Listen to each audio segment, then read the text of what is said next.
ವೈಯಕ್ತಿಕವಾಗಿ ನಾನು ಹೇಳಿದಾಗೆ ನನಗೆ ತುಂಬ ಇಷ್ಟವಾದಂಥ ಸಿನಿಮಾ.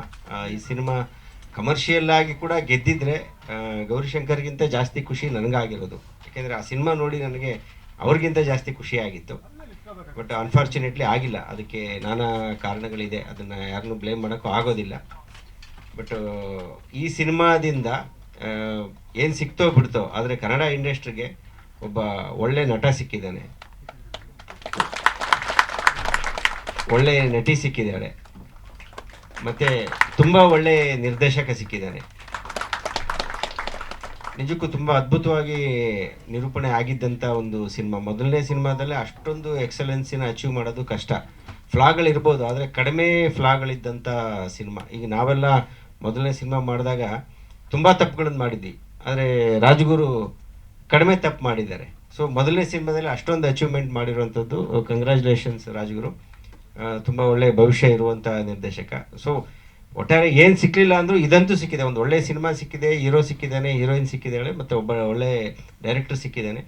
ಅದೇನೋ ಹೇಳ್ತಾರೆ, ಇವತ್ತು ನಾವು ಮಾಡಿದ ಶ್ರಮ ಇವತ್ತೇ ಅದಕ್ಕೆ ನಮಗೆ ಫಲ ಸಿಗದೇ ಇರ್ಬೋದು, ಯಾವತ್ತೋ ಒಂದಿನ ಬೇರೆ ರೂಪದಲ್ಲಿ ಅದು ವಾಪಸ್ ಬಂದೇ ಬರುತ್ತೆ. ಸೊ ಈ ಕೆರೆಬೇಟೆ ಚಿತ್ರದ ತಂಡಕ್ಕೂ ಕೂಡ ಇವತ್ತು ಅವರೇನು ನಮ್ಮ ಶ್ರಮಕ್ಕೆ ಫಲ ಸಿಕ್ಕಿಲ್ಲ ಅಂತ ಇದ್ರೆ, ಅದು ಬೇರೆ ಒಂದು ರೂಪದಲ್ಲಿ ದೇವರು ಅವರೆಲ್ರಿಗೂ ಕೊಡಲಿ, ಅವರೆಲ್ಲರ ಮುಖದಲ್ಲೂ ನಿಜವಾದ ಒಂದು ನಗು ಉಕ್ಕುವಂಥ ಒಂದು ದಿನ ಬರಲಿ ಅಂತ ಹಾರೈಸ್ತೀನಿ. ಜಿ ಕನ್ನಡ ನ್ಯೂಸ್ ಈಗ ನಿಮ್ಮ ಮನೆಯಲ್ಲೇ ನೋಡಿ. ಎಲ್ಲ ಕೇಬಲ್ಗಳಲ್ಲಿ ಈಗ ಲಭ್ಯ. Sun Direct 292, Jio TV 1334, U digital 162, city cable 51, GTPL 17, Abhishek cables 821, rock line telecommunication 51, Shri Basaveshwara number 60, Vinayaka digital number 53, in digital number 896ರಲ್ಲಿ.